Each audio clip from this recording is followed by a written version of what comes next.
بسم اللہ الرحمن الرحیم۔ مسئلہ: اگر روزے کی حالت میں خواتین کو ناپاکی آ جائے، یعنی کہ وہ حیض یا نفاس سے ہو جائیں، تو شریعت کا حکم یہ ہے کہ ایسی حالت میں اب ان کا روزہ چونکہ نہیں مانا جائے گا، لیکن دن بھر وہ کھانا نہ کھائیں، پانی نہ پئیں، روزے جیسی حالت رہے تو زیادہ بہتر ہے۔ اس سے ان کو روزہ تو نہ ہوگا، لیکن روزے کا ثواب انہیں ضرور حاصل ہوگا انشاءاللہ تعالی۔ اور جن کے روزے قضا ہو جاتے ہیں، یاد رہے کہ ان حالتوں میں خواتین کے اوپر نمازیں معاف ہیں مگر روزے کی قضا ہے۔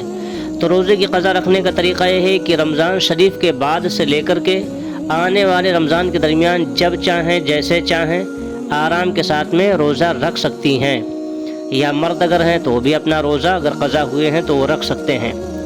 اس کے لیے کوئی خاص طریقہ نہیں ہے، یعنی چاہیں تو مسلسل رکھ لیں جتنے روزے قضا ہوئے ہیں، اور اگر چاہیں تو بیچ بیچ میں گیپ کر کے پھر رکھ لیں، چاہیں تو گرمی کے دنوں میں رکھ لیں، چاہیں تو سردی کے دنوں میں رکھ لیں، اس کی کوئی قید نہیں ہے۔ بس ایسے ہی جیسے ان روزوں میں سحری کی جاتی ہے، ان میں بھی سحری کر کے روزہ رکھیں تاکہ کمزوری نہ واقع ہو۔ اور نیت اس طریقے سے کی جائے گی کہ مجھ سے جو رمضان شریف کے روزے چھوٹے ہوئے ہیں، میں ان روزوں کی قضا رکھنا چاہتی ہوں، یہ اس کے لیے اس کی نیت کر لے۔ اگر مرد ہے تو وہ یہ کر لے کہ مجھ سے جو روزہ قضا ہوئے ہیں میں ان کی نیت کرتا ہوں ادا کرنے کی۔ اور خاص کر یہ بھی مسئلہ یاد رہے کہ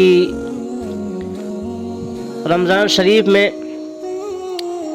جو سحری کی جاتی ہے تو سحری کرنا سنت ہے۔ اب عوام میں یہ بات مشہور ہے کہ جس نے سحری نہیں کی اس کا روزہ نہ ہوا یا اس کا روزہ نہ ہوگا، تو یہ مسئلہ محض بے اصل اور غلط ہے جو رواج پا گیا ہے۔ لوگوں نے آپس میں، خاص کر خواتین نے آپس میں مشہور کر رکھا ہے کہ بغیر سحری کے روزہ نہیں ہوتا ہے، تو وہ جان لیں کہ بغیر سحری کے روزہ بالکل ہو جاتا ہے، اس لیے کہ سحری کرنا سنت ہے اور روزے کا رکھنا فرض ہے۔ کوئی کسی سنت کے چھوڑنے پر فرض کو ترک نہیں کیا جائے گا۔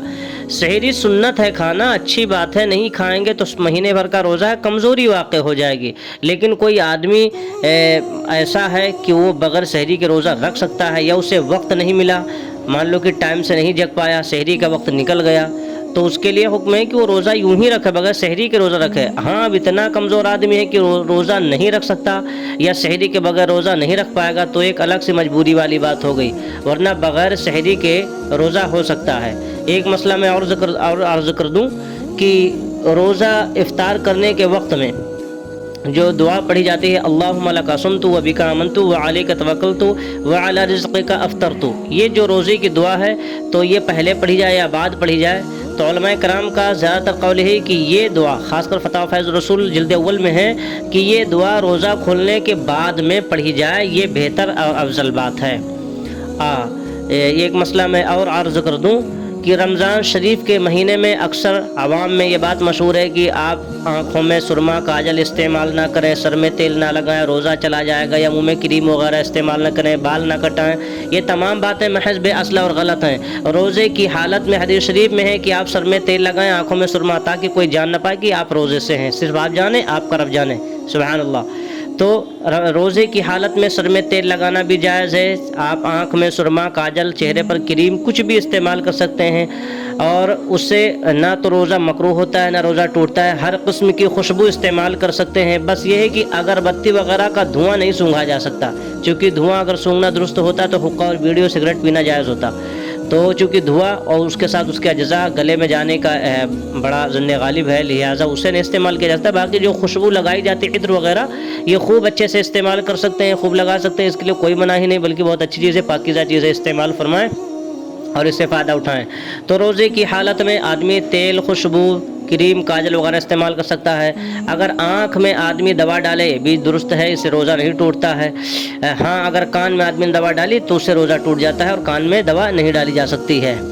اور روزے کی حالت میں یہ بھی یاد رہے کہ بہت مرتبہ ایسا ہوتا ہے لوگ پریشان ہیں انجیکشن لگوائیں کہ نہ لگوائیں۔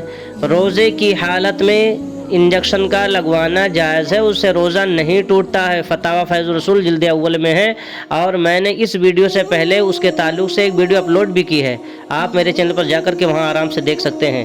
تو روزے کی حالت میں انجیکشن بھی لگوایا جا سکتا ہے، چاہے وہ آدمی بھوک پیاس مارنے کے لگوائے، بیماری کے لگوائے، دونوں طریقے سے جائز ہے، اور اس کو علماء کرام نے جائز کہا ہے۔ جس چیز کو شریعت نے جائز کہا کسی عوام کے کہنے سے وہ چیز ناجائز و حرام نہیں ہو جائے گی، لہٰذا توہم پرستی سے باہر نکلیں، شریعت کو فالو کریں، شریعت کو مانیں، اس کے احکام پر عمل کریں۔ شریعت بڑا آسان راستہ ہے اللہ تبارک تعالیٰ اس کے محبوب تک پہنچنے کا، لہٰذا اس راستے پر چلنے کے بعد ہی ہمیں اور آپ کو کامیابی مل سکتی ہے۔ اس راستے کو ہرگز نہ چھوڑیں۔ اللہ تبارک تعالیٰ کی بارگاہ میں دعا ہے کہ اللہ تبارک و تعالیٰ ہمیں اور آپ کو اور سبھی کو شریعت پر مکمل طریقے سے کاربن ہونے کی اور اس پر عمل پیرا ہونے کی توفیق رفیق عطا فرمائے۔ رمضان مبارک کے فیض و برکات سے اللہ ہم سب کو مستفیض فرمائے۔ خاص کر اللہ تبارک تعالیٰ ہمارے فلسطین کے مظلوم بھائیوں کی مدد فرمائے، اللہ ان کے اوپر روزی کے دروازے کو کشادہ فرما دے۔ اگر آپ چینل پر نئے ہیں، پہلی بار آئے ہیں تو چینل کو سبسکرائب ضرور کر لیں، لائک کمنٹ اور شیئر بھی کریں، اور کوئی بھی چیز پوچھنی ہو تو آپ ہمیں کمنٹ کر سکتے ہیں، کمنٹ کر کے ہمیں ضرور بتانا ویڈیو کیسی لگی۔ جب تک کے لیے السلام علیکم ورحمۃ اللہ۔